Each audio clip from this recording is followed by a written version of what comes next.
Hey, welcome back to the Quad Method. My name is Steven, and today's topic is going to be intro to motions. We're going to talk about a couple different things, but the main topic is how to retain sound quality and rhythmic accuracy while moving around the drums.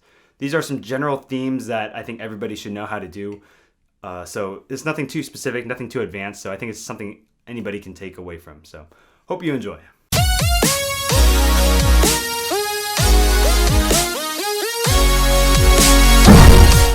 So it's pretty common knowledge that we all play better on one drum than we do on the arounds, and I think that's how it should be. When you're playing on one drum, you can isolate your focus to the technique, the mechanics, the sound quality, and the rhythmic accuracy of what you're playing, and that is something that's essential for every percussionist. But as quad players, we kind of have to move around the drums. And the tricky part is, how do we retain all that sound quality and rhythmic accuracy that we developed on one drum and move that around the drums? Well, if you figured out how to do the vertical stuff, all the one drum stuff, then you know that this works. And you don't want to change this as you move around the drums. What a lot of quad players do is when they start moving around the drums, they start doing weird stuff like breaking their wrist. This is the common thing I see, is they'll break their wrist out like this. And what they're doing is they're changing the orientation of their wrist. What this does is you are no longer using the same muscles and you're no longer turning the same way as you would on one drum. And usually it's where you go more French and then you kind of turn this way.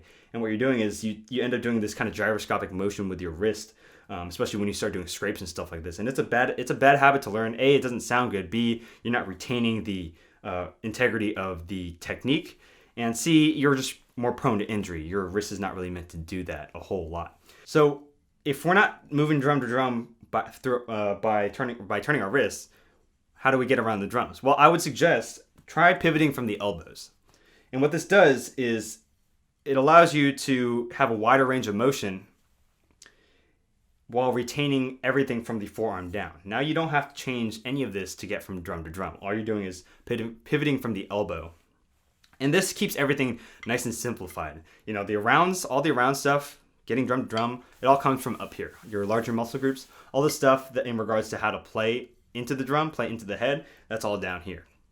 And that's how I like to separate the two. And you'll hear me talk about the vertical approach and the horizontal approach a lot in my videos. And just to let you know, when I talk about vertical stuff, it's in regards to up and hitting the drum. And the horizontal approach is everything to do with like motion and pushing and just getting around the drums. So to be able to accomplish that, what I would suggest is start with, playing full strokes on one drum. Figure out your approach. Identify how you play, and once you're happy with it, then start moving it around the drum. Start playing like 8/16 around, nice and slow. Retaining full strokes, but now trying to figure out how to move around the drums from the elbow rather than from the wrist. And I would definitely try to look down and make sure that you're not adjusting any of this while you're moving across.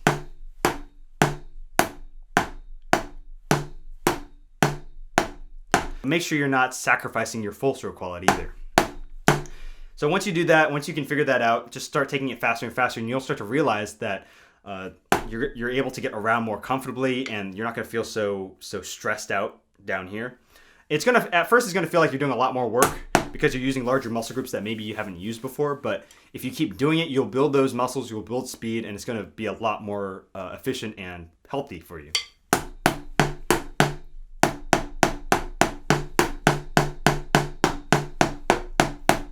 And this concept should apply to everything. If you're playing double strokes around the drums, you're playing rolls around the drums, it's the same thing.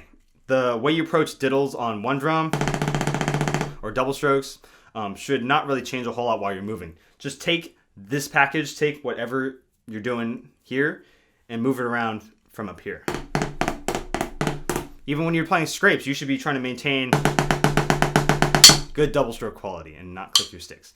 So again, like the eights, take it slow, try to full stroke everything, and then start moving it.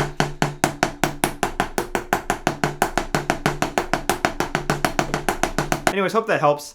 I know some quad players have been asking about how to, play the right rhythms on the arounds. It's not because you can't on one drum. A lot of quad players can play the right rhythms and they know how to produce the right sound. They know how to hit the drum. But when they start moving around, they kind of sometimes get caught up in the motion, and they let all of this stuff kind of affect them, and they kind of forget about the rhythms itself. And I just want to let you guys know it's not that hard to do. All you have to do is not change any of this. This doesn't change. All you're doing is using your larger muscle groups to move your wrist. That's all it is. So anyways, thanks for watching, and I'll catch you in the next video.